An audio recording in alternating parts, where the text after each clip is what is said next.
Hello दोस्तों, मैं अविनाश, मैं एक आर्टिस्ट और एक एनिमेटर हूं और इस वीडियो में मैं आपको बताने वाला हूं कि आप किसी भी इंसान का चेहरा कितनी आसानी से बना सकते हो with the help of few fundamentals. ऐसा बहुत होता है कि आप किसी का भी चेहरा बनाने बैठो तो उसका चेहरा एक्यूरेट नहीं लगता है। उसके पीछे का एक ही रीज़न है कि आपके फंडामेंटल्स, आपके वैल्यूज़ थोड़ी सी हिली हुई है, तो उसे फिक्स करेंगे इस वीडियो में। इस वीडियो में मैं आपको सिर्फ यही नहीं बताने वाला हूँ कि ड्राइंग कैसे करते हैं, बट मैं आपको ये भी बताऊंगा कि रेफरेंस इमेजेस आप काफ़ी आसानी से काफ़ी जल्दी कैसे ढूंढ सकते हो बनाने के लिए। और उसके साथ ही साथ मैं आपको एक ऐसी चीज़ के बारे में बताने वाला हूँ जो मैंने खरीदी हुई है, जिसको आप ड्रॉ करोगे तो आपकी पोर्ट्रेट ड्राइंग्स काफ़ी ज़्यादा जल्दी इंप्रूव हो जाएगी। तो स्टार्ट करते हैं आज का वीडियो। और उससे पहले मैं आपको बताना चाहता हूँ कि क्या क्या मटेरियल्स मैं यूज़ कर रहा हूँ इस वीडियो में। एक स्केच बुक और एक पेंसिल की ज़रूरत होगी, मोस्ट प्रोबेबली एक इरेजर की भी ज़रूरत हो सकती है। स्केच बुक में मैं यूज़ करता हूँ ये मोल्डस्किन की नोटबुक। ये मुझे काफ़ी पसंद है, इसका पेपर काफ़ी स्मूथ है और मैं मोल्डस्किन की बहुत सारी नोटबुक्स यूज़ कर चुका हूँ। ये यूके की कंपनी है और ये काफ़ी एक्सपेंसिव नोटबुक्स बनाती हैं, but they are worth the money.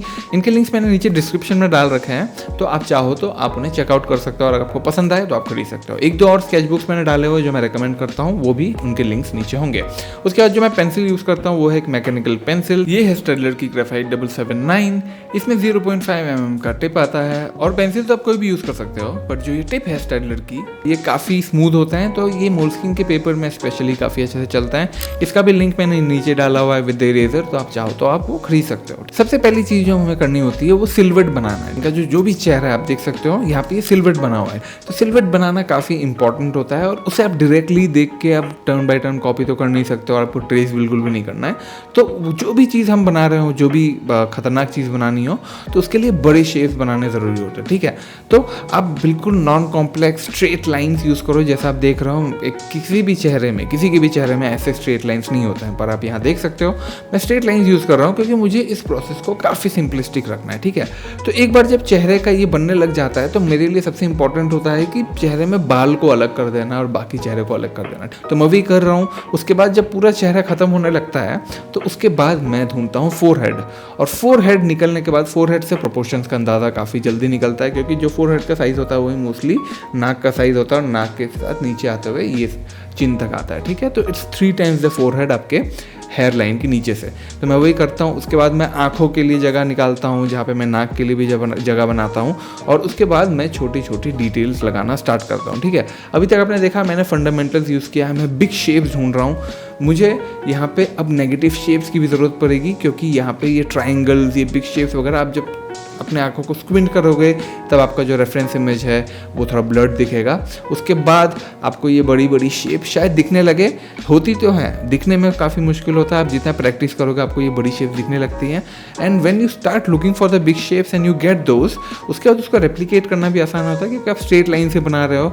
मैं यहाँ पे सिर्फ ट्राइंगल्स और एंगल्स वगैरह बना रहा हूँ, जो भी सर्कल भी होता है उसे भी मैं स्ट्रेट लाइन्स बनाते हुए ही दर्शाता हूँ। तो इसके बाद ये नोज़ के लिए भी आप देख सकते हो कि मैंने नीचे ये लाइन्स बनाए हैं, but I am never thinking about those lines at all. मैं यहाँ पे सिर्फ शेडोज बना रहा हूँ। आप जैसे देख सकते हो माउथ के नीचे भी इनकी जो स्माइल है ये काफ़ी प्रोमिनेंट है, तो ये सब फीचर्स को भी मद्देनजर रखते हुए जब ये स्माइल करते हैं उनके पूरे दांत दिखते हैं और jaw line is pretty good, and यहाँ पे डिम्पल भी बना हुआ आता है। तो उन चीज़ों को मद्देनजर रखते हुए हम ये नीचे यहाँ पे शेडोज लगा सकते हैं, और उस तरीके से मैं नाक के नीचे भी शेडो लगाता हूँ। तो वही करते करते अब छोटी मोटी डिटेल्स भी लगाने का जो टाइम आता है तो वहाँ पे मैं सिर्फ वैल्यू स्टडी कर सकता हूँ। आप देख सकते हो मैं दांत में हल्की फुल्की डिटेल्स लगा रहा हूँ। अब ये ड्राइंग जब मुझे बनता हुआ दिखने लगता है और मैं कॉन्फिडेंट भी फील करने लगता हूँ, तो मैं जल्दी से इसमें वैल्यूज़ को और प्रोमिनेंट बनाता हूँ। उसको प्रोमिनेंट बनाने के लिए जो डार्कर स्टफ है उनको मैं डार्क से पेंसिल को थोड़ा डार्कर शेड यूज़ करता हूँ। आप देख सकते हो कि मैंने इनिशियली कितने लाइटर स्ट्रोक्स यूज़ किए थे अपने पेंसिल के, है ना, तो वो काफ़ी इंपॉर्टेंट होते हैं। आपको एक बेसिक उसूल बताता हूँ ड्राइंग का, कि आपको हमेशा लाइट से डार्क जाना होता है, आपको बिग से स्मॉल जाना होता है। आपको याद है मैंने पहले लाइट लाइंस बनाए थे, अब मैं डार्क कर रहा हूँ because I feel confident, I know what things are going where. आंखों को मैंने छोड़ा हुआ है क्योंकि मैं उतना कॉन्फिडेंट फील नहीं करता हूँ until the entire face is finished. अब देख रहे हो मैंने वैल्यूज़ का इस्तेमाल कर करके मैंने कितने आराम से इनका चेहरा ऑलमोस्ट बना लिया है। बट सबसे इंपॉर्टेंट चीज़ है आँख बनाना इतना मुश्किल क्यों होता है, क्योंकि दो होती हैं और दोनों के बीच की सिमेट्री लाना ही बहुत मुश्किल काम है। तो उसके लिए हमें क्या करना पड़ता है, हमें दोनों आँखों को एक साथ बनाना होगा। तो मैं एक बार आँख का कोई भी फीचर बना रहा हूँ तो दूसरे आँख में भी मैं वही सेम चीज़ कर रहा हूँ। अगर मैं प्यूपिल ढूंढ रहा हूँ तो वहाँ पे भी प्यूपिल ढूंढ रहा हूँ, पर मैं बेसिकली मैं वाइट स्पेसेस को ड्रॉ करना प्रेफर करता हूँ और उसके बाद जो बाकी का जो एरिया बनता है वहाँ पे डार्क कलर कर देता हूँ। ठीक है, यहाँ पे मैं नेगेटिव स्पेस का इस्तेमाल कर रहा हूँ और वैल्यूज़ का ही इस्तेमाल कर रहा हूँ। और आईब्रोज लगाते ही इनका चेहरा काफ़ी आइडेंटिकल दिखने लग गया है। Left side of the face is still little bit flat, तो उस पर भी मैं हल्के से शेडोज लगाऊंगा और शेडोज लगाते ही आप देख सकते हो एज ए स्कल्प्टर इनके फेस में एक 3Dनेस आने लग गया है ना। अब ज़्यादा कुछ नहीं करना, अब स्टाइलिस्टिकली अगर एक तरफ से लाइट आ रही है तो उसके लिए मैं इनके गले के दूसरे तरफ शेडो लगा दूंगा जिससे हमें लाइट सोर्स का पता चले। और इसी तरीके से आप किसी भी फेमिलियर इंसान का चेहरा बना सकते हो और मोस्ट प्रोबेबली उनका चेहरा उनके जैसा ही दिखेगा। अब मैं आपको बताना चाहता हूँ कि मैं रेफरेंसेस कैसे ढूंढता हूँ। ये जो भी ड्राइंग्स हो रही है ना, ये सारी प्रैक्टिस के लिए कर रहे हैं हम, ठीक है। इन्हें शेयर करने की या कोई भी चीज़ करने की ज़रूरत नहीं है, प्रेशर अपने ऊपर कम रखना है। तो हम जब रेफरेंसेस ढूंढ रहे होते हैं, मैं स्पेशली जब रेफरेंसेस ढूंढ रहा होता हूँ पिंटरेस्ट वगैरह कहीं पे भी जाके घंटों लग जाते हैं, कुछ मिलता ही नहीं, ठीक है। उसके बाद मैं अपने फ़ोन पे आता हूँ, फ़ोन की गैलरी पे आता हूँ, वहाँ पे लोगों की पोर्ट्रेट्स ढूंढ रहा होता हूँ कि कोई मुझे मिल जाए, किसी की मैंने फ़ोटो खींची हो, एंगल गलत होता है, लाइटिंग अच्छी नहीं होती है, again I don't like it. अब क्या करें, तो मैंने एक उपाय ढूंढा है और वो है बेका की भी मैंने ड्राइंग बनाई थी, उनकी मैंने यूट्यूब से वीडियो निकाल के थंबनेल बना के एक ड्राइंग बनाई थी। तो वही मैं करता हूँ, मैं यूट्यूब खोलता हूँ और मैं इतने सालों से कितने क्रिएटर्स को फॉलो कर रहा हूँ, तो वो कैमरे में देख के बात करते रहते हैं या फिर वो अपना बी रोल भी रहते हैं, तो मैं खोलता हूँ, उनकी लाइटिंग भी मोस्ट डेफिनेटली सही रहती है, तो मैं उनकी काफ़ी आसानी से ड्राइंग्स बना लेता हूँ। और 5-6 फेसेस बनाना होता है, प्रैक्टिस खत्म, ठीक है। तो आपने देखा होगा कि मैं यहाँ पे एक और ड्राइंग बना रहा हूँ। ये किनकी ड्राइंग है, मैंने दूसरी वीडियो खोली थी और ये है हर्षा भोगले, क्रिकेट के जाने माने चहीते commentator, and he is one of the few people I think जो बिना खेले ही क्रिकेट में कितने जाने माने हस्ती हैं। अब जैसे कि आपने देखा, मैंने फिर से सिल्वेट निकाल लिया है, काफ़ी लाइट लाइन्स हैं बट ये अभी डार्क होने लग जाएगी इसमें जैसे मैं वैल्यूज़ को लेके आता हूँ। तो सबसे पहले मैंने सिल्वेट निकाला, उसके बाद मैंने बालों को अलग किया कि मुझे फोरहेड, नोज़ और चिन तक का मैं रेशियो समझ सकूं। तो इसके बाद मैंने इनके कानों को भी लगाया है। कान जो होता है वो जनरली आँख और नाक के बीच का होता है, तो अगर आपका चेहरा ऐसा है तो कान नीचे आ रहा होगा, अगर ऐसा है तो कान ऊपर आ रहा होगा। आपको इन सब चीज़ों का ध्यान रखना है, ठीक है। Again unlearning is the way to go. आपको बिल्कुल भी नहीं सोचना है कि आप एक स्पेसिफिक चेहरा बना रहे हो, आपको एक जनरल रेफरेंस इमेज के जैसा पकड़ के चलना है, आपको वैल्यूज़ और फंडामेंटल्स में ध्यान देना है, ठीक है। अब बाल जो है, बाल को मैं जैसे ही डार्कन अप करने लग रहा हूँ, मैं जैसे यहाँ पे शेडोज़ लगाने लग रहा हूँ, आप देख सकते हो कि इनका चेहरा काफ़ी प्रोमिनेंटली बन के आ रहा है। पर क्या ये अभी भी हर्षा भोगले जैसा लग रहे हैं? I don't think so.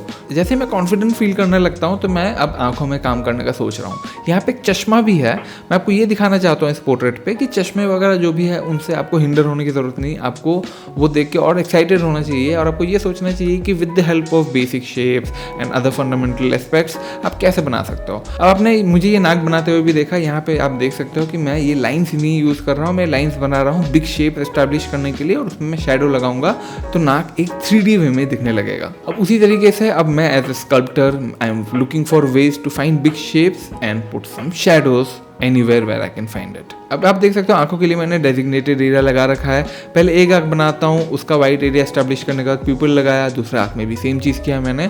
और यहाँ पे देख सकते हो कि आंखें तो एटलीस्ट थोड़ी सी क्रूकेड शायद लग रही है, I am not so sure yet, but आंखें मुझे काफ़ी अच्छी लग रही है, इंसान हर्षा भोगले जैसा दिख रहा है, ठीक है। अब मोस्ट इंपॉर्टेंट बिट, इनका मुझे स्माइल काफ़ी पसंद है। इनकी जो दांत है वो भी इधर उधर मुड़ी हुई हैं, तो उसे भी प्रोमिनेंटली दिखाना चाहेंगे। अब यहाँ पे वैल्यूज़ का आप जितना अच्छा से इस्तेमाल करो, आप जितना कॉन्ट्रास्ट लेके आ सकते हो, उतना ज़्यादा आपका जो इंसान इनका जो दांत है वो प्रोमिनेंटली निकल के आएगा, ठीक है। तो I am just looking for the negative shapes. आप देख सकते हो मैं दांत नहीं बना रहा हूँ, मैं उसके पीछे का शैडो बना रहा हूँ, दांत अपने आप निकल के आया है। अब उसके बीच के जो भी गैप्स है उन पे मैं हल्का सा काम करूँगा और मैं इसे यहीं छोड़ दूंगा।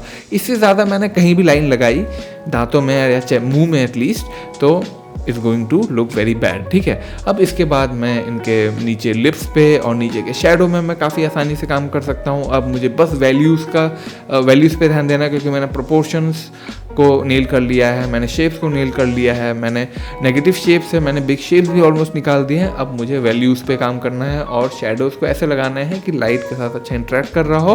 तो इसी तरीके से आप किसी भी इंसान का चेहरा आराम से बना सकते हो जिस पे आप फंडामेंटल्स का भी इस्तेमाल कर रहे हो, और आपके लिए चैलेंज ये रहता है कि आप वो जो चेहरा है वो उसी इंसान जैसा आपको दिखने लगे। This is something which has fascinated me for years, and after years of practice I have reached a point where I can draw somebody who looks exactly like him or her. So as an artist, it has been a confidence boosting thing for me. मुझे नहीं पता आपको कैसा लगता है, आप मुझे बताना। अब मैं आपको 2-3 चीज़ें और बताना चाहता हूँ। इंटरनेट में या स्क्रीन में ढूंढते ढूंढते आप परेशान हो चुके हो, लाइव बनाने में आपको लोगों का चेहरा बनाने में आपको मुश्किल हो रहा हो, तो आपको यहाँ पे ये दिख रहा होगा। ये मैंने अमेजोन से लिया है, इसका भी जो लिंक है मैंने डिस्क्रिप्शन में डाला हुआ है। मैं काफ़ी अलग अलग एंगल से आप ड्रॉ कर सकते हो उसके आगे लगा के, और आप पेन यूज़ कर सकते हो तो गेट द क्विक लाइंस। ये है यूनिबॉल एयर पेन, इसका भी लिंक मैंने डिस्क्रिप्शन में डाल रखा है।